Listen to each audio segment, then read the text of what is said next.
it on the big screen. But this is about Lord of the Rings. Now, I don't talk about Lord of the Rings very much on this channel. It's not because I don't love Lord of the Rings, because I do. I think it's the greatest 3 movies ever made. They're not my favorite, but when you take Fellowship, Two Towers, and Return of the King, I believe that those are the 3 greatest films ever made. Let's have a better woke agenda.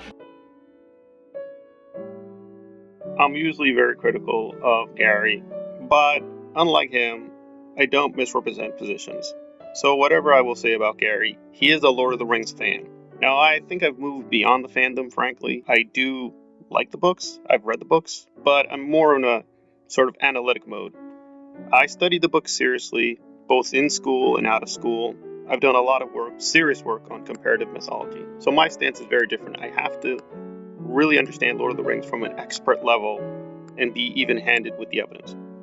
Gary, of course, being a complete fool and idiot, does not, and is of course raising a lot of fear-mongering. But really the more difficult issue here is, and I don't want to say this, but there's no easy way to put it, is the racist backlash. And it is racist, as we're going to see, because the evidence is pretty overwhelming. So the immediate problem here is that Amazon has already dropped a trailer, and they've dropped poster art. Now, to be fair, most of the fan response to the poster art is pretty good, it's positive, and it's mostly stuck to debating the lore and the mythology and Tolkien's work. But, of course, one of the posters had a black person, or more precisely, black hands, by apparently some kind of black male, and that sent a lot of people into a panic.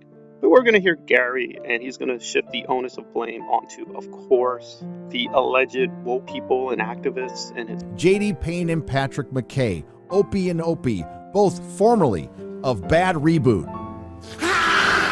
a company well known for destroying beloved franchises. Rumors of nudity and the hiring of an intimacy coordinator, prioritizing inclusivity, diversity, and representation, adapting the source material of essentially a history book with no plot, characterization, or dialogue. Rumors of modern themes being infused in what Tolkien wanted to be a mythology for England. Yes, lots of rumors, and man, I haven't told you the half of it. I have been emailed quite a bit since my Lord of the Rings videos from last year, and I usually don't run with rumors, but I'll give you this one. Emailed to me by a random stranger who I've never met, who says he watches my channel, says he is working on this peripherally, somehow has stated that there will be LGBTQ plus representation in Lord of the Rings on Prime.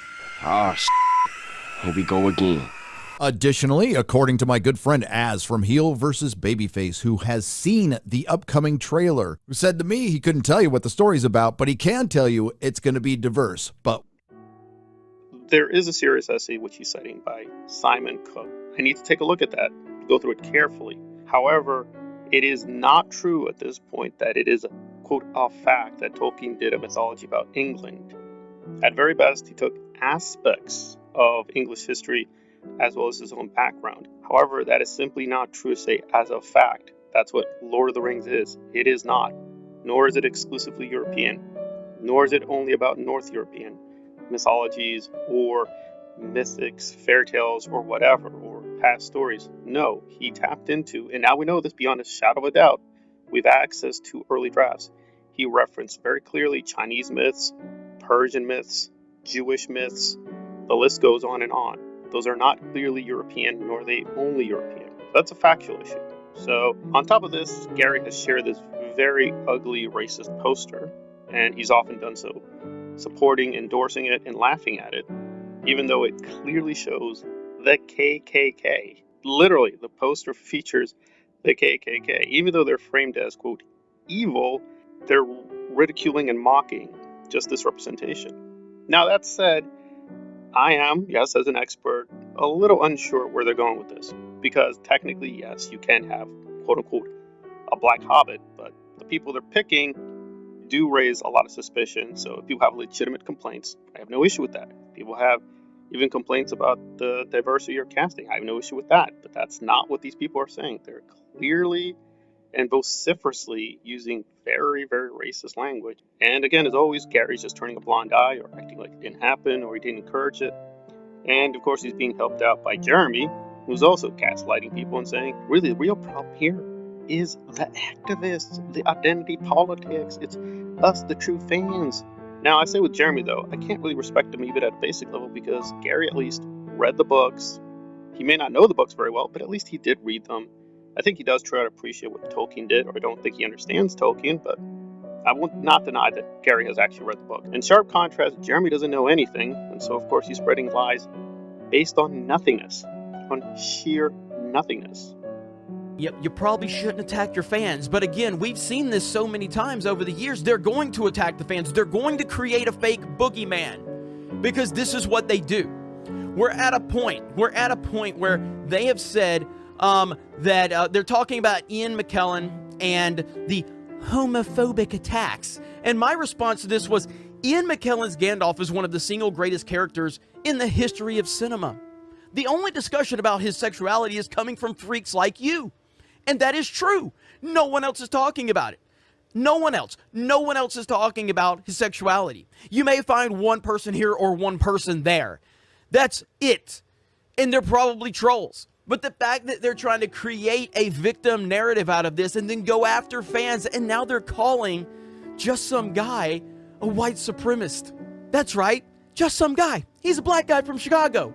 But because he has an opinion to respect the lore, he's suddenly a white supremacist.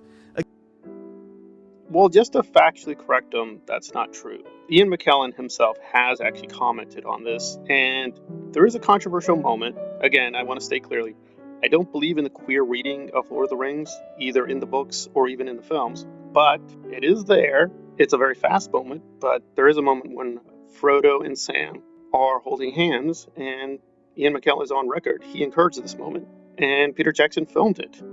Now, it's not supposed to be hinting at any homosexuality among the actors, but he did sort of hint that it may be a queer moment that's hidden in the films. Is that a good thing? Is that a bad thing? It's unclear. And I'll give Jeremy this, that he's concentrating on the homophobia. Well, at least that has actually not been prominent, at least not yet.